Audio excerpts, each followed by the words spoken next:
And now, it's Boomer Life, lifestyle discussion designed to make your life more engaging, meaningful, and complete.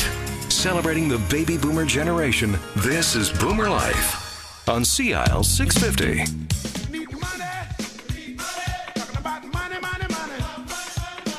And welcome to Boomer Life on CL650. I'm Joanne Sutton. A well-thought-out plan for your financial future is an integral part of building the life that you want for yourself and for your family. So on Boomer Life today, we're talking about your financial future with JimDoyle, Senior Financial Consultant with Investors Group Financial Services, Inc. For many of us, overzealous December shopping can be followed by a big reluctance to open our January credit card statements. Are you tired of starting the year in the red? Balancing needs and wants can go a long ways to making 2016 a much better year financially. So today we have our resident expert, JimDoyle, here to help us cure our holiday spending hangover and to help start off 2016 prosperously. So Jim, welcome back to the show. Thanks, Joanne.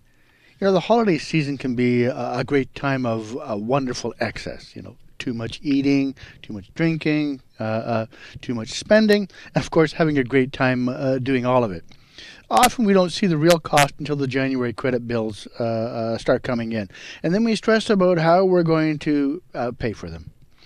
For many Canadians, unfortunately, overspending during the holidays can see reduced contributions to RSPs and tax-free savings accounts in the new year. So you want to look at that closely. Well, it's a good point, but retirement planning at Christmas, it may not be a top priority for some of us. Okay, you got me there.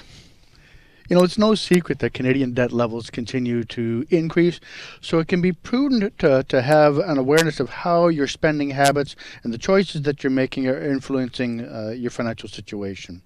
For a number of Canadians, they're living paycheck to paycheck, and we know that we need to get out of debt and of course, save more money. However, only 27% of Canadians claim to track holiday spending to keep their budgets under control.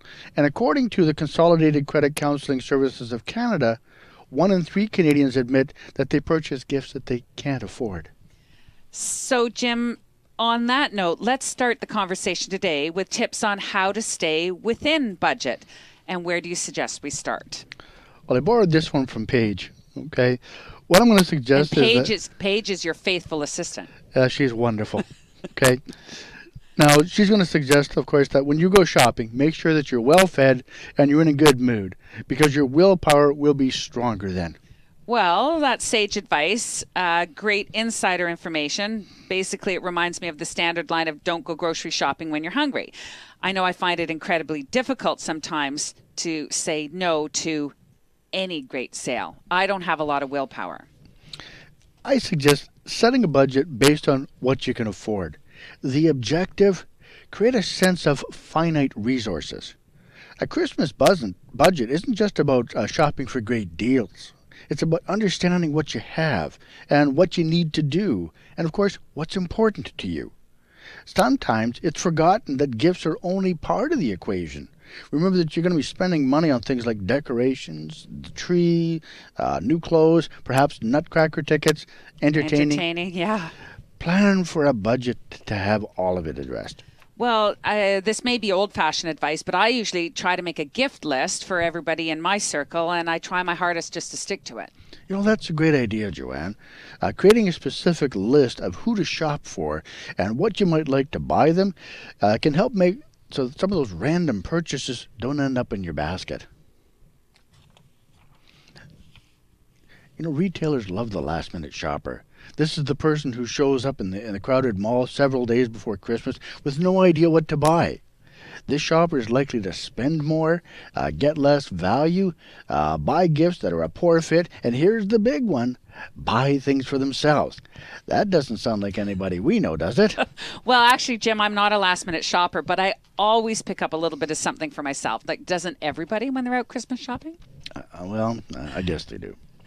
A great thing to keep in mind is that young children don't value your gift based on price, so don't shell out big bucks unnecessarily. Well, Jim, many of us are faced with an ever-widening list of friends, extended family, colleagues, classmates. Our circle just continues to grow, and this could cause us a little bit of stress or maybe an opportunity to actually re-examine the budget. Do you have any tips on how we can actually navigate this challenge? Well, remember the tradition of Secret Santa? The group sets a budget and secretly draws names from who needs to buy for whom, and this way you'll only end up buying one present rather than scores. A suggestion for a friend or family member who has everything? Consider making a donation to a charity of their choosing. Well then, Jim, what do you say to our listeners who don't necessarily want to put a budget in place for the holidays? If setting a budget is too much like hard work, consider paying for your Christmas gifts with cash alone. No debit, no credit cards. When you run out of cash, stop shopping. This can also be a great impulse controller, and it may help to remind yourself what your financial priorities are. And what if we haven't saved up enough to make all of our sugar plum dreams a reality? Well, if you haven't saved enough Christmas funds, consider making this the year to take steps to change this habit and make your Christmas budget part of each and every month's expenses. By this time next year, you'll have enough saved that you won't need to use credit. Which leads me to suggest be careful with credit cards. Okay? Don't get into the trap of using credit cards for your holiday shopping if you can't pay the balances in full. Do your best to pay for as much as possible with cash, even if you're earning any type of credit card reward or cash back. Right. So what I'm hearing clearly here is don't treat credit like cash. Once you basically run out of your limit of cash, stop shopping. Absolutely. If you can't pay off your balances in full, don't fall into the trap of using credit cards for your holiday purchases, even if you're earning cash back or any type of rewards card. Shop with awareness. And remember, another thing that can throw you off budget is buying gifts for yourself while you're shopping for others. Like you mentioned earlier, a great tool to help manage your costs can be a good old-fashioned shopping list. I think that was sage advice my dad gave me the first time I ever got a credit card was basically if you can't pay it off in full every month, then you shouldn't have that card. So I'll just remind myself of that and remind our listeners as well. So basically, if we're going to be using credit cards for purchases, which I know all of us will be at some point, or many of us, what are the rules or recommendations that you would pass along? Well, running up credit balances closer to their limits can actually bring down your credit score, and that's a good thing to be aware of. But one of the worst things can be to miss payments. Many shoppers pay their holiday credit card bills late, and I think it's because they don't understand that payment history has the greatest impact on your credit score. So do people really worry about credit scores, I wonder? And actually, is this where the importance of setting a budget actually comes in? Well, I think setting a budget can help you avoid overspending and dealing with the debt for months to come.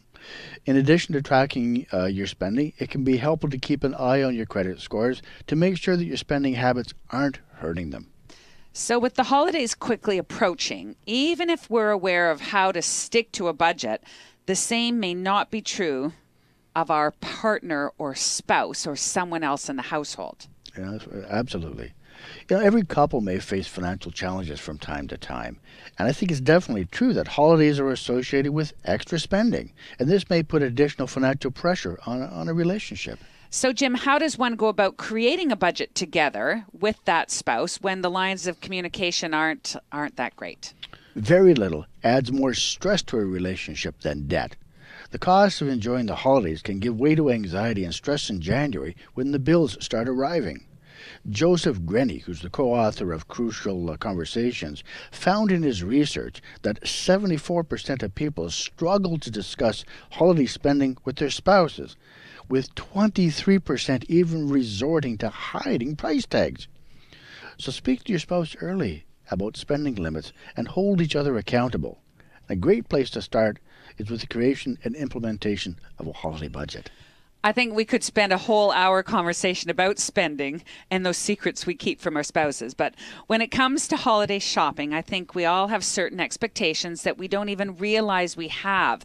Understanding why you don't see eye to eye and having a plan to hit your goals is imperative. It's so important. It's encouraging to hear from a professional that even if you and your significant other have totally different spending habits, you can learn to compromise, reduce financial conflict, and take some other steps to ensure your financial harmony.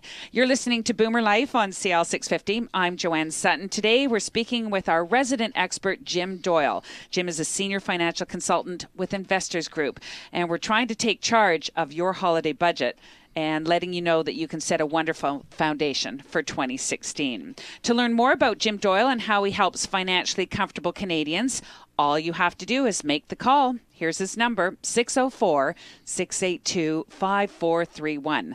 And as we approach peak holiday spending, there's still a lot more to come with Jim Doyle on helping couples develop healthy holiday shopping habits. That's all coming up next on Boomer Life on CL 650. Celebrating the baby boomer lifestyle. This is Boomer Life on CL 650.